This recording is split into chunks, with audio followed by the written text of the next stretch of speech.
SR7 TV news కి స్వాగతం. శ్రీశైలం నియోజకవర్గం ఆత్మకూరు పట్టణంలో ఏర్పాటు చేస్తున్న ఉమ్ముమి తబ్లిగ్ ఇస్తేమాను గురువారం తెలుగుదేశం పార్టీ సీనియర్ నాయకులు మాజీ ఎమ్మెల్యే బైరెడ్డి రాజశేఖర్ రెడ్డి సందర్శించి ఇస్తేమాకు వచ్చిన వారందరికీ శుభాకాంక్షలు తెలియజేశారు. ఇస్తేమాకు సహకరించిన రాష్ట్ర ముఖ్యమంత్రి నారా చంద్రబాబు నాయుడు అన్ని వసతులు ఏర్పాటు చేసిన అధికారులకు బైరెడ్డి, నంద్యాల ఎంపీ బైరెడ్డి శబరి తరపున అభినందనలు తెలిపారు. మనిషికి ముఖ్యంగా 3 భయాలు ఉండాలని అన్నారు. 1 దేవుడు అంటే భయం ఉండాలి, 2 తల్లిదండ్రులంటే భయం ఉండాలి, సమాజం అంటే భయం ఉండాలి. ఈ 3 భయాలు ఉంటే సమాజం అభివృద్ధి చెందుతుందని బైరెడ్డి రాజశేఖర్ రెడ్డి అన్నారు. అన్ని మతాల వారు అభివృద్ధి చెందాలని ఆయన ఆశాభావాన్ని వ్యక్తం చేశారు.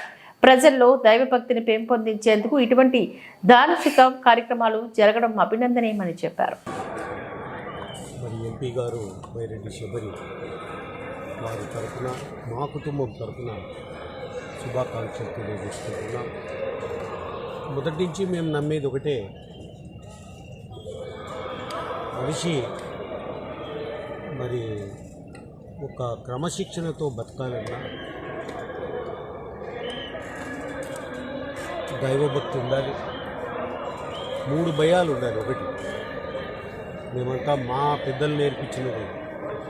ఆ 3 భయాలలో ఒకటి దైవానికి భయపడాలి, తల్లిదండ్రులకు భయపడాలి, సమాజానికి భయపడాలి. ఈ 3 భయాలకు లోనై బతకడమే మెయిన్గా సమాజం ముందుకు పోతుంది, చెడు అనేది లేకుండా ఉంటుంది. ఈ భయాలు లేకపోవడం వల్లే ఈ మధ్యకాలంలో చాలా చెడు చూస్తున్నాం మనం. అందుకే మొదటి నుంచి మాకు చెప్పినది, మేము కూడా మీ ద్వారా చెప్పదలుచుకున్నది ఏమంటే, సమాజం ఏమనుకుంటుందో, సమాజము మనం చేసే పనులు సమాజం గమనిస్తూ ఉంటుంది, చెడ్డ పేరు వస్తుందేమో ఈ సమాజంలో అని భయం ఒకటి. భగవంతుడు, దైవము చూస్తుంటారు మనం చేసేవన్నీ కూడా. ఆ భయం అనేది ఉండాలి. తల్లిదండ్రులు తప్పనిసరిగా తల్లి తండ్రికి భయపడాలి. మనం ముందుకు పోయేది ఏదైనా కానీ, ఏ మతం వాళ్ళైనా సరే దైవభక్తి అనేది ఉండాలి. అప్పుడే చెడుకు దూరంగా ఉండేది. అదే ఈరోజు మేము ఆకాంక్షిస్తున్నది కూడా ఇటువంటి ఇస్తమాలు. అదే రకంగా ప్రజలకు కొంతవరకు దైవభక్తిని హృదయాల్లో నాటేటటువంటి ఇటువంటి కార్యక్రమాలు మంచి జరుగుతాయి సమాజానికి, దేశానికి. వీళ్ళకందరికీ మరొకసారి శుభాకాంక్షలు తెలియజేసుకుంటున్నాం.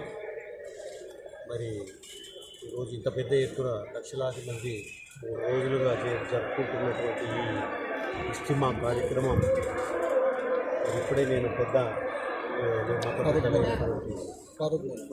మావులా గారిని కూడా కలిశాను. నేను ఇప్పుడు వారు కూడాను వారి ఆధ్వర్యంలో దువా ఇస్తారు కొద్దిసేపట్లో.